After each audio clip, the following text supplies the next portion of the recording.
अभी जो आवाज़ आप सुन रहे थे, ये थी दिल की आवाज़, एक हार्ट पेशेंट की दिल की आवाज़। एक ऐसा पेशेंट जो 10 सालों से हाइपरटेंशन की गोलियों पे है, 20 सालों से डायबिटीज़ की दवाइयों पे है और कुछ समय से इंसुलिन पे। ऐसे पेशेंट की हार्ट की आवाज़, heart sound, you can call it abnormal heart sound. अब नॉर्मल हार्ट साउंड क्या होता है, एबनॉर्मल हार्ट साउंड क्या होता है, दोनों के बीच का फ़र्क क्या होता है? दोनों के बीच का फ़र्क अगर आपको पता चल जाए तो आपको क्लू मिल जाएगा how to come out of heart disease, how to come out of hypertension और हाउ टू क्योर डायबिटीज़। ये समझने के लिए आपको नॉर्मल हार्ट साउंड को एक बार समझना होगा। नॉर्मल हार्ट साउंड आपको सुनाने के लिए मैं यूज़ करूँगा, ये है डिजिटल स्टेथोस्कोप। और यानी कि ये स्टेथोस्कोप के थ्रू मैं इस स्टेथोस्कोप को डिजिटली ब्लूटूथ के माध्यम से लैपटॉप से कनेक्ट कर रहा हूँ। और यानी कि इसमें जो आवाज़ आएगी वो आपको भी इस वक्त साथ ही साथ सुनाई देगी। मेरे दिल की धड़कन,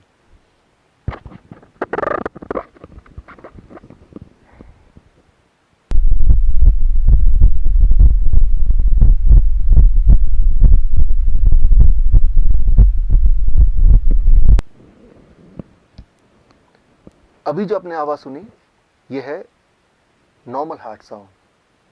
वो जो आवाज़ थी वो थी एबनॉर्मल हार्ट साउंड। ये जो नॉर्मल हार्ट साउंड है, इसमें आपने ध्यान दिया होगा तो आपने सुना होगा लब डब लब डब लब डब। वो जो हार्ट साउंड था उसमें भी था लब डब लब डब लब डब, लेकिन साथ में एक घिसने की आवाज़, एक रगड़ने की आवाज़। कैसे?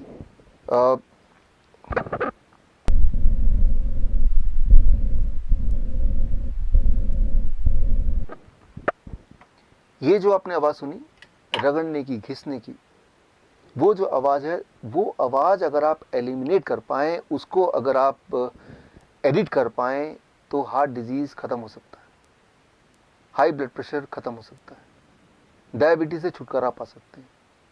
लेकिन ये कैसे करें, उसको समझने के लिए आपको एक सवाल का जवाब अंडरस्टैंड करना होगा। सवाल ये लब डब की आवाज़ आती कैसे है, ये आती कहाँ से है? एक्चुअली हमारे बॉडी में वॉल्व्स हैं, वो वॉल्व जब खुलते बंद होते हैं तो उसकी आवाज़ है। एक सवाल मेरा आपसे, हमारे बॉडी में कितने वॉल्व्स हैं? अगर आप किसी भी डॉक्टर से पूछेंगे तो बोलेंगे 4 वॉल्व्स। हाँ, 4 वॉल्व हार्ट में हैं, लेकिन पूरे बॉडी में कितने हैं? A 4 valves, B less than 100 valves, C less than 200 valves, D more than 250 valves. The right answer is, आपको जान के हैरानी होगी कि हमारे पूरे बॉडी में करीब 250 से भी ज़्यादा वॉल्व्स हैं, including the 4 valves in the heart. और वो सारे वॉल्व्स बिखरे हुए हैं, अलग जगह फिट हैं हमारे ब्लड वेसल्स में। हमारे ब्लड वेसल पाइप की तरह है, कुछ हैं जो बहुत बड़े अबाउट 2 सेंटीमीटर, कुछ है जो बहुत ही छोटे। लेकिन सारे ब्लड वेसल को एक के बाद एक लगा दें तो करीब 1 लाख किलोमीटर, यानी कि पृथ्वी का 2.5 चक्कर के बराबर। और उन ब्लड वेसल के बीच में अलग अलग जगह पे फिट हैं वॉल्व्स। वो वॉल्व्स की मैकेनिज्म अगर आप अंडरस्टैंड कर लें तो बात सामने थोड़ी क्लियर हो जाएगी। उसको अंडरस्टैंड करने के लिए आप मेरे इस एक्सपेरिमेंट पे गौर कीजिए।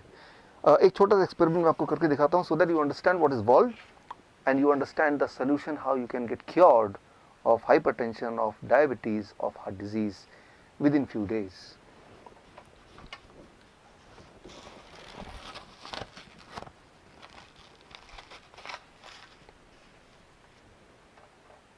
अब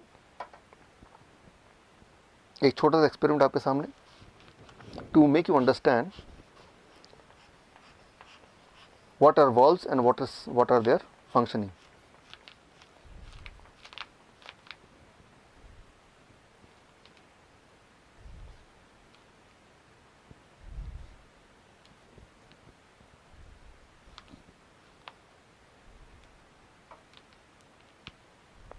अब आप ध्यान देखेंगे तो आप देखेंगे यहाँ पे ये है ब्लड वेसल, और इसी तरह से पूरे बॉडी में ब्लड वेसल फैले हुए हैं।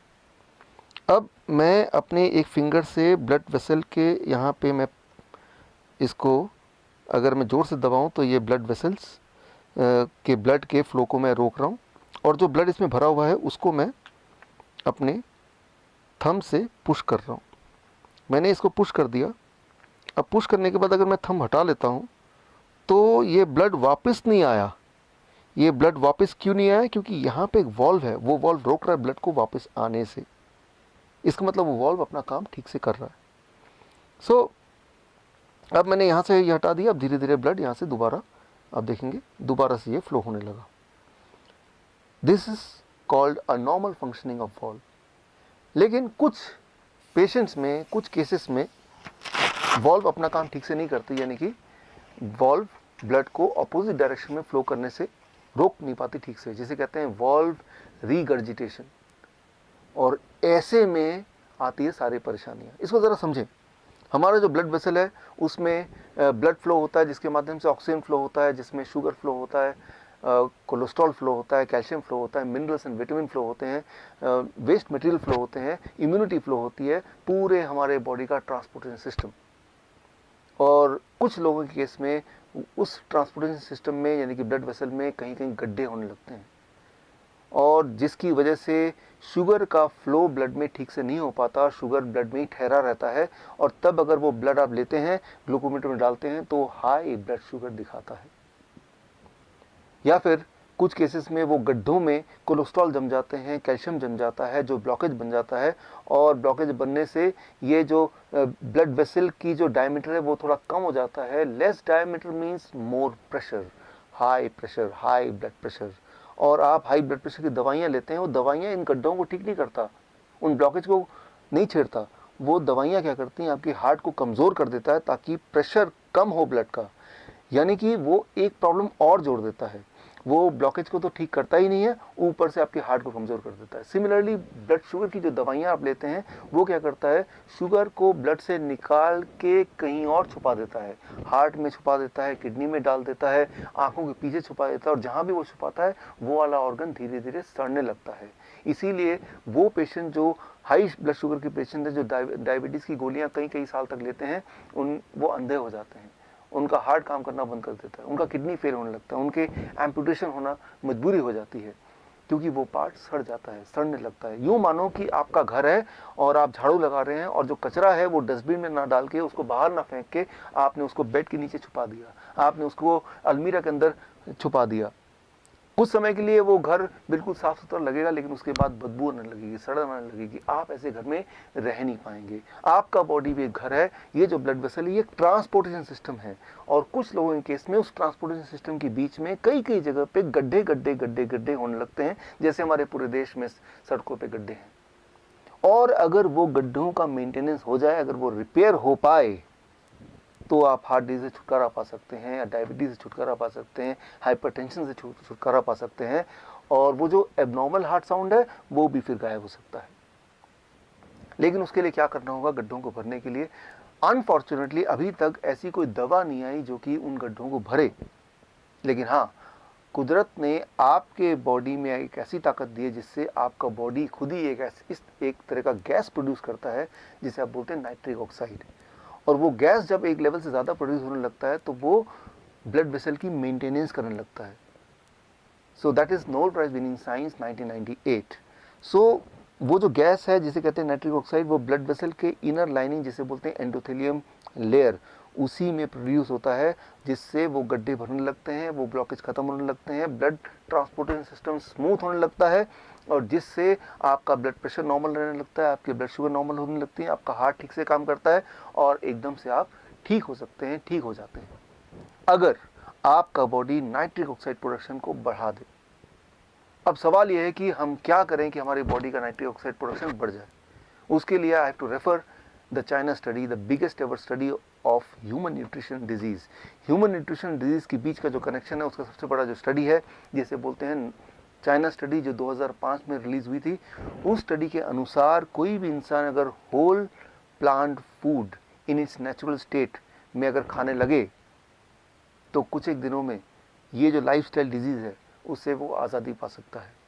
लेकिन इसको मैं आपको समझाता हूँ 3 सिंपल स्टेप में, how to implement the China study recommendation in your life in 3 steps, so that you can be free of lifestyle disease, including hypertension, including diabetes, including heart disease within few days. Those 3 steps are, as you can see on the screen. Step 1, 12 बजे तक जो भी कुछ आप खाएं वो हो सिर्फ और सिर्फ फल, फ्रूट्स एंड फ्रूट्स।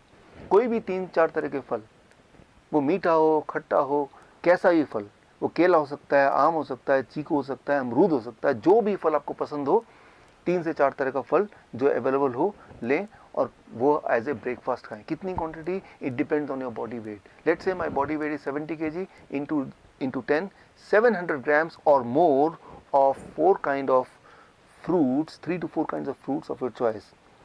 एक बार में खाएं, 2 बार में खाएं, 4 बार में खाएं, 12 बजे तक आपको खाना है सिर्फ और सिर्फ फल, फल और फल।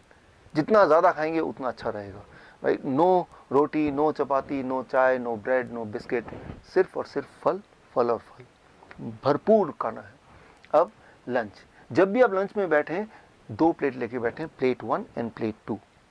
प्लेट 1 में 4 तरह के ऐसे वेजिटेबल जो आप कच्चा खा सकते हैं, खा सकें, जैसे टमाटर, मूली, गाजर, ककड़ी, सो ये इस तरह के, या खीरा, इस तरह के सब्जियां आप लें, 4 जो कच्चा खा सकें, और जो कच्चा नहीं खा पा रहे हैं क्योंकि उनके दांत कमज़ोर हैं तो वो थोड़ा स्टीम कर सकते हैं। कच्चा ज़्यादा फायदेमंद है, लेकिन अगर नहीं खा पा रहे हैं किसी वजह से तो थोड़ा स्टीम कर सकते हैं। 3 से 4 तरह की ऐसी सब्जी जो कच्चा खा सकें या स्टीम करके खा सकें वो लें। और कितना खाना है, it depends on your body weight. That is my body weight is 70 kg into 5, that is 350 grams और मोर, या फिर उससे ज़्यादा, 3 to 4 kind of vegetable। This becomes your plate 1। पहले आपको प्लेट 1 इतना खाना है, और इतना खाने के बाद अब प्लेट 2। प्लेट 2 में आपके घर का बना हुआ रोटी, सब्जी, दाल, चावल, vegetarian food with less oil and less salt. कितना खाना है, जितने में आपका पेट भर जाए। आपको लग रहा होगा कि इतना सारा प्लेट 1 यानी कि रॉ वेजिटेबल खाने के बाद क्या मैं प्लेट 2 खा पाऊंगा?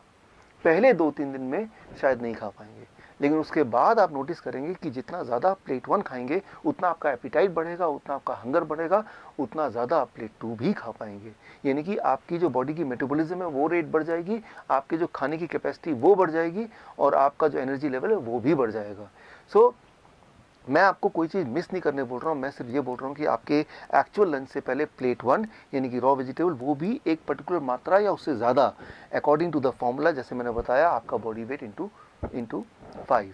ये है आपका लंच। डिनर का सिर्फ 2 रूल हैं। पहला रूल कि डिनर हमेशा 7 बजे से पहले फिनिश करने की कोशिश कीजिए, और दूसरा रूल, डिनर में भी आपको वही करना है जो मैंने आपको लंच में बताया, वो है plate 1 end plate 2। Plate 1, 3 to 4 kind of vegetable in raw form, about your body weight into 5, that many grams, and then you can eat vegetarian meal with less salt and less oil as much as you want, right? So ये तीनों step, breakfast, lunch and dinner, right? So ये तीनों main मील, जो step 1 है breakfast, step 2 lunch and dinner में आपको ये करना है। अब final step, that is step 3, क्या नहीं करना है। सिर्फ 2 ही चीज़ मैं छोड़ने बोलता हूँ, एक है नो एनिमल फूड। कोई भी ऐसा फूड जो एनिमल से आता हो उसको आपको नहीं लेना है, जैसे दूध, दही, मक्खन या लस्सी या अंडा या चिकन या फिश, इनको आपको नहीं लेना है, बिल्कुल ज़ीरो कर देना है। एंड नंबर 2, कोई भी ऐसा चीज़ जो पैक्ड फॉर्म में हो या रिफाइंड फॉर्म में हो या डब्बे में हो, जैसे बिस्किट या ब्रेड या रस्क या नमकीन, इन चीज़ों को आपको नहीं लेना है। ये सिर्फ 2 चीज़ छोड़नी है। और हाँ, एक चीज़ और जोड़ लीजिए, रोज़ अपने बॉडी को करीब 40 मिनट सनशाइन दिखाइए। 30 से 40 minute you expose your body to sunshine, that becomes your step 3। If you follow these 3 steps, अगर आप ये 3 स्टेप्स आप फॉलो करते हैं, so within the first 3 days your blood sugar will start coming to normal, यानी कि you will be force to stop the medication, you will be force to taper the insulin. अगर आपने insulin कम नहीं किया या ख़त्म नहीं किया, so you may land up in hypoglycaemic state, and that itself is very dangerous. Within the first 7 days your blood pressure will start reducing, आपका blood pressure कम होने लगेगा 7 दिन के अंदर, यानी कि आपको ब्लड प्रेशर की दवाइयाँ छोड़ना पड़ेगा, आपकी मजबूरी हो जाएगी छोड़ना। विद इन 1 month आपका एंजाइना यानी कि चेस्ट में जो पेन है वो ख़त्म होने लगेगा, ऑलमोस्ट ख़त्म हो जाएगा 1 महीने के अंदर। आप जब चढ़ेंगे 3 मंजिला भी तो आप हाफेंगे नहीं। पहले 3 बार रुकना पड़ता था, तो आपको 1 बार भी रुकना नहीं पड़ेगा। और हाँ, वो जो हार्ट साउंड था, एबनॉर्मल हार्ट साउंड, वो घिसटने वाली साउंड, वो भी अब नहीं आएगी। वो भी अगर आप स्टेथोस्कोप से सुनेंगे वो भी नहीं होगा, वो गायब हो जाएगा। So that will happen with in the first 1 month। Your angina will go, your heart disease will go, that abnormal heart sound will also vanish, right? So that you can expect within 1 month। Within 2 months your thyroid will become normal, यानी कि thyroid की दवा आपको छोड़ना पड़ेगा या उसको taper down करना पड़ेगा। और अगर आपने ऐसा नहीं किया तो हाइपोथायराइड का हाइपरथायराइड भी हो सकता है, जो कि अगेन एक बहुत बड़ी प्रॉब्लम है। And with in the first 3 months आपका बॉडी वेट नॉर्मल रेट में आ जाएगा, यानी कि normal BMI, in a healthy weight category में आ जाएगा। And this all will happen with in the first 3 months of following this diet in these 3 steps. कई बार मेरे पास patient आते हैं, वो बोलते हैं डॉक्टर साहब मैंने आपकी रिकमेंडेशन को फॉलो किया और 3 महीने के अंदर मेरा ब्लड शुगर, मेरा ब्लड प्रेशर, मेरी हार्ट डिजीज़, बॉडी वेट हर एक में फ़ायदा हो गया, अब मुझे इस डाइट पे कब तक रहना है। मैं उनको एक ही उदाहरण देता हूँ, और वो उदाहरण ये कि मान लो कोई आदमी आपके पास आता है पूरी तरह से कीचड़ से लथपथ, आपको बोलता है कि मुझे साफ़ होना है, मुझे क्या करना है। आप बोलेंगे जाइए जाके नहा लीजिए। वो नहा के साफ़ सुथरा होकर आता है, बोलता है कि मुझे कब तक नहाना है। अरे भाई, जब तक आपको साफ रहना है, यानी कि जीवन में हर दिन। सिमिलरली आपका जो ब्लड वेसल है वो रोज ही टॉक्सिन उसमें भर जाते हैं, जम जाते हैं, और रोज ही उसकी मेंटेनेंस होने की आवश्यकता होती है। यानी कि रोज ही आपके बॉडी में नाइट्रिक ऑक्साइड का एनफ मात्रा में प्रोडक्शन होना बहुत आवश्यक है, और वो तभी हो सकता है जब ये डाइट आप लगभग रोज फॉलो करें। हाँ, एक छूट मैं आपको दे सकता हूँ, दैट इज चीटिंग डाइट। हफ्ते में एक दिन आप कभी पार्टी में जाते हैं, कभी पिकनिक में जाते हैं, कभी कोई बर्थडे एक्सेट्रा में जाते हैं, तो एक दिन के लिए you can enjoy the flexibility, you can ignore these rules and you can eat whatever luxury food you want to eat। लेकिन वो सिर्फ हफ्ते में एक दिन, वो अभी नहीं, आज से 3 महीने तक ये डाइट फॉलो करने के बाद जब पूरी तरह से आप बीमारी से आज़ाद हो जाएंगे, दवाइयों से आज़ादी मिल जाएगी, तब हफ्ते में एक बार you can go for a cheating diet. यानी कि मैं ये बोलना चाह रहा हूँ कि you are enjoying the social celebration also, and you are enjoying the good health also। ये डाइट अगर आप फॉलो करेंगे तो आप बीमार पड़ नहीं सकते, और जो बीमार हैं वो बीमार रह नहीं सकते। This is doctor Biswaroop Roy Chaudhary.